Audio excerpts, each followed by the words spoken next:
Hello everyone, welcome back to my channel. I hope everyone is having a wonderful day. It was a quiet Tuesday morning in the ITV studios when Anne Hegerty, known across the nation as the governess, arrived earlier than usual. Her punctuality was legendary, but today there was a different air about her.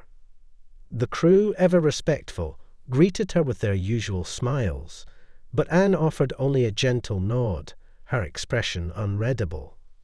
Bradley Walsh, preparing for the latest recording of The Chase, spotted her from the corner of the studio. "Anne, you're early, and that's saying something. Everything all right?" Anne gave a thin smile. "All will be explained, Bradley. Soon." Anne Hegerty had long been one of the most formidable figures on The Chase. With her razor-sharp wit, encyclopedic knowledge, and intimidating presence, she had built a reputation as the chaser most contestants feared and respected. Viewers adored her no-nonsense persona, yet off-camera, Anne was known to colleagues as warm, humorous, and deeply thoughtful. Her popularity extended beyond the UK. International fans from the Australian version of The Chase cheered her intellect and charm. But after over a decade of thrilling quiz fans, Anne had started feeling a restlessness she couldn't quite explain. It started with a letter, then another, then hundreds. Young viewers and adult fans alike wrote to Anne, praising her brainpower and poise. But one recurring theme kept emerging: inspiration. "You've made me love learning again. You made me feel like being smart is cool. I became a teacher because of you." It sparked something in Anne, a desire to do more, to make her knowledge accessible beyond the studio lights. In quiet moments at home, she began sketching ideas. A podcast on critical thinking, a book series on trivia with historical depth, educational programming for young women in STEM. The day had come. After the taping of a particularly dramatic episode, where she had edged out a contestant by mere seconds, Anne requested a private meeting with the show's executive producer, Laura Whitmore. "I'm thinking it's time I stepped away," Anne said, her voice measured but firm. Laura blinked.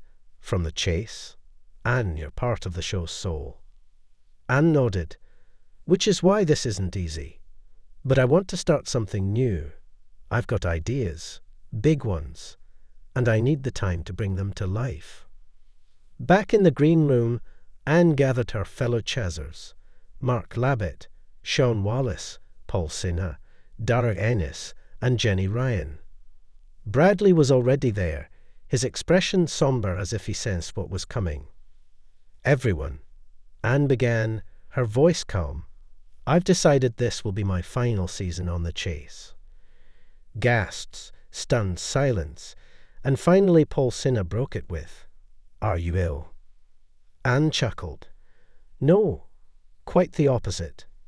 I feel more alive than I have in years. But I need a new challenge." Jenny Ryan blinked back tears. "This place won't be the same." Sean Wallace, the barrister with a poet's heart, simply said, "Whatever you're chasing, Anne, I hope it's worth catching." When ITV aired the special announcement, fans were shocked. Anne Hegerty, the governess, to step down from The Chase. Social media exploded. #ThankYouAnne and #GovernessLegacy trended worldwide. Anne appeared on This Morning to explain her decision. "I've loved every moment. But now I want to take the magic of learning into new territories, especially for young girls who don't yet see themselves as brilliant. Because they are."